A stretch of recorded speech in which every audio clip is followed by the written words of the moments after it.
Hi, this is Dalene Barton with naturalfertilityinfo.com, and today I'm here to talk to you about painful menstruation, which is medically known as dysmenorrhea. Basically what this is menstrual cramps. Now this can range from woman to woman, from moderate to severe to debilitating, where you can't even get out of bed. The pain is so bad you have to leave work. You just cannot function. You're at home curled up in bed in horrible pain, popping pills like ibuprofen, Motrin, things like that. So I was surprised to learn that 60% of all U.S. women have dysmenorrhea to some degree. This is pretty crazy. That's a huge percentage. And so I started researching this a little bit more, and I was very surprised to learn what some of the research is showing. So I wanted to share some of that with you today. Basically, what happens is that when you're coming to your menstrual cycle, your bleeding time, the uterine lining has to shed. And in order to do this, your uterus does have to contract some. So it's contracting. It's contracting to get rid of that old uterine lining and to slough off all the blood and tissue because there was no implantation. Now typically this is something mild and normal. It's toning for the uterus, it's doing its action, which is great. But women who have painful menstrual cramps, the uterus ends up spasming.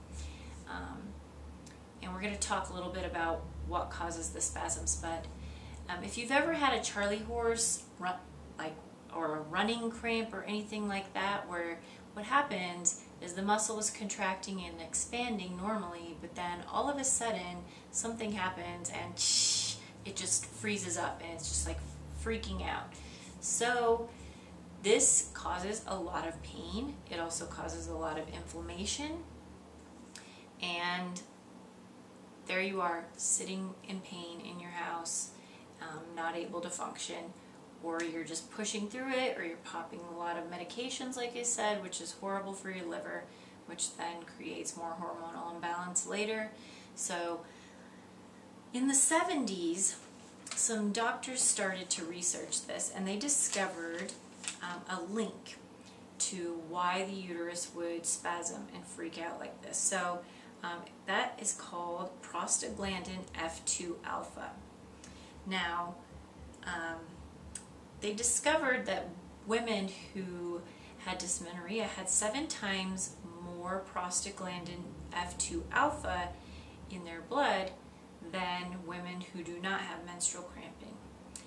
This was a big surprise to them, and what they discovered is that the function of prostaglandin F2 alpha, what happens towards the end of the menstrual cycle, if the egg has not been fertilized and it's not going down to be implanted, the uterus releases prostaglandin F2 alpha into the bloodstream, which suppresses and stops progesterone production, which makes the uterine lining stop growing, and then that is the beginning of your menstruation, the bleeding time.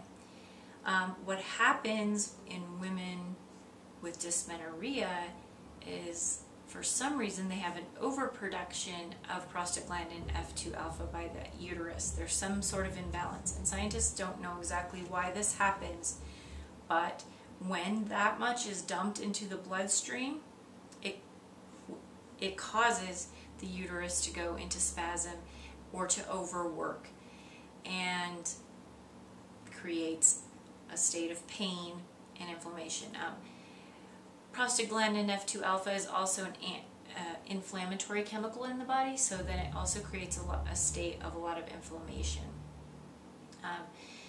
Dysmenorrhea is categorized into 2 different groups: primary and secondary. So primary would be you went in and you have pain, you have menstrual cramps every month, and the primary diagnosis, the first diagnosis, is the pain, the actual dysmenorrhea. That's the main problem, the main fertility issue. Secondary dysmenorrhea would be something like pain is caused by another underlying issue, which would be endometriosis, ovarian cysts, uterine fibroids, scar tissue, prior surgery, something like that.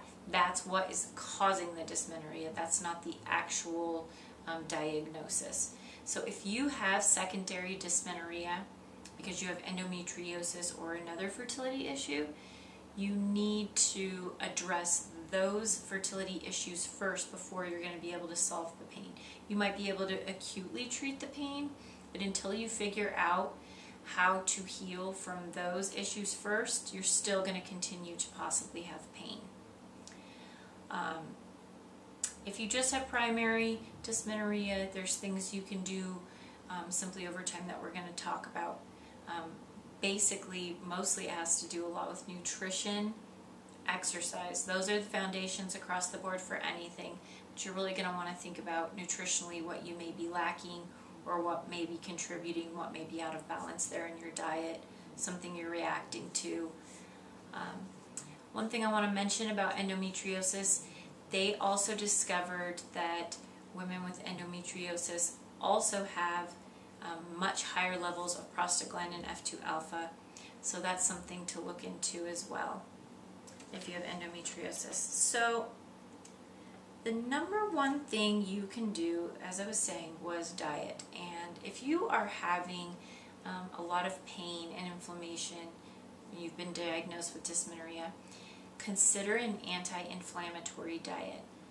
There's some simple steps, basic ones, but if you're wanting to delve into it more and really learn how to eat a specific anti-inflammatory diet, there are a lot of great books out there.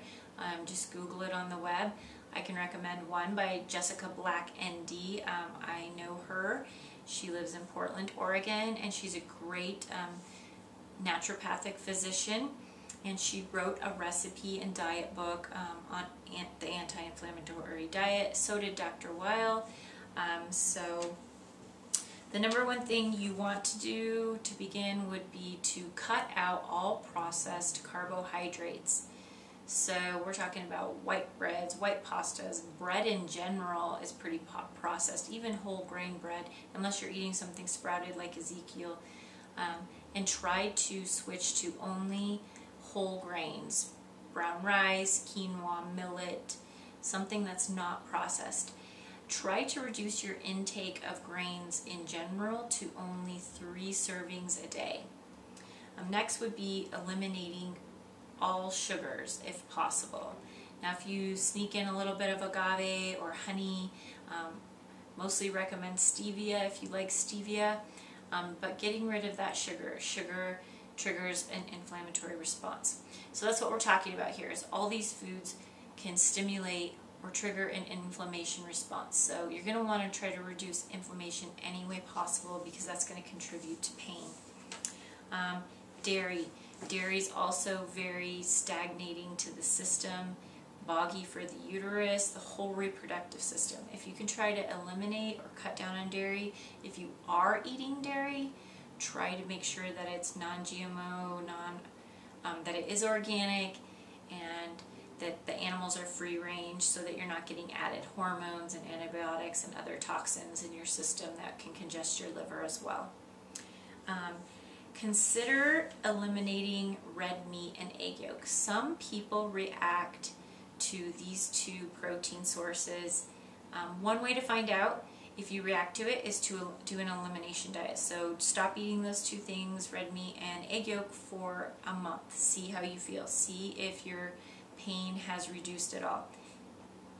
Then reintroduce it. Eat it consistently for a week, 2 or 3 times a week, and see what happens. See if it comes back.